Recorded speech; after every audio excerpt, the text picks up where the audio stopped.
Hello people, నమస్తే. Welcome to my YouTube channel. ఈరోజు మన వ్లాగ్ వచ్చేసి జిల్లేడు పూలతోటి లోటస్ చేయడం ఎలా అనేది క్లారిటీగా చూద్దాం.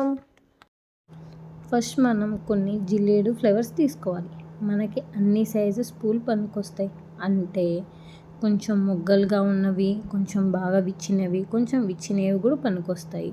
ఇప్పుడు మనం వీడియోలో చూపించినట్టు పూ మధ్యలో ఉన్న మొగ్గను తీసి కాడను తీసి విడివిడిగా పక్కన పెట్టాలి. అప్పుడు అలా మొగ్గను తీసేటప్పుడు, కాడను తీసేటప్పుడు కొంచెం జాగ్రత్త పడితే బాగుంటుంది. ఎందుకంటే అది కొంచెం డెలికేటెడ్గా ఉంటుంది.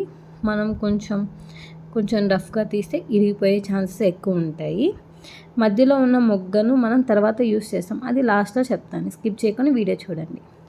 చూసారు కదా ఫ్రెండ్స్, మొగ్గలు ఒక సైడ్, పూలు ఒక సైడ్, చిన్న పూలు ఒక సైడ్, చిన్న మొగ్గలు ఒక సైడ్, ఇవి ఒక సైడ్ పెట్టుకున్నాం కదా. ఇప్పుడు కాడ ఉన్న మొగ్గను తీసుకొని మనం స్టెప్ బై స్టెప్ పెట్టుకున్నాం కదా అన్ని పూలు అవన్నీ చిన్న మొగ్గతోటి స్టార్ట్ చేయాలి ఫస్ట్. అది కూడా చాలా డెలికేటెడ్గా ఉంటుంది.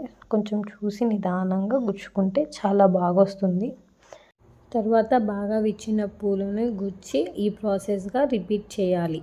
అన్ని పూలు ఇలానే రిపీట్ చేసుకుంటూ వెళ్తే మనకి లోటస్ అనేది చాలా బాగా వస్తుంది. లోటస్ చేసేటప్పుడు మనం మర్చిపోకుండా ఉండాల్సింది ఫస్ట్ స్టెప్ ఇది.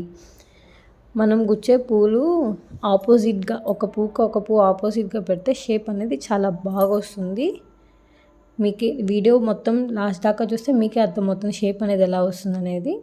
మీరు కూడా ఖచ్చితంగా ట్రై చేస్తే కామెంట్ చేయండి, మర్చిపోవద్దు.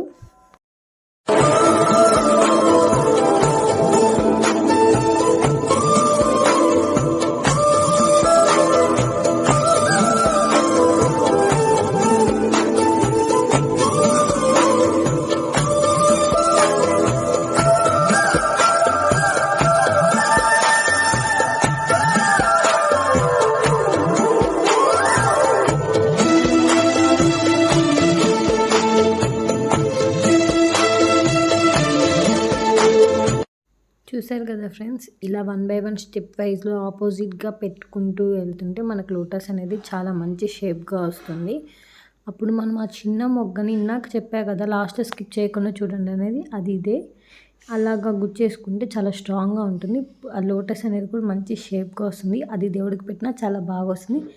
ఎవరైనా ఈ వీడియోని ఖచ్చితంగా ట్రై చేస్తుంటే కామెంట్ చేయండి. Please do like and share, subscribe. Bye.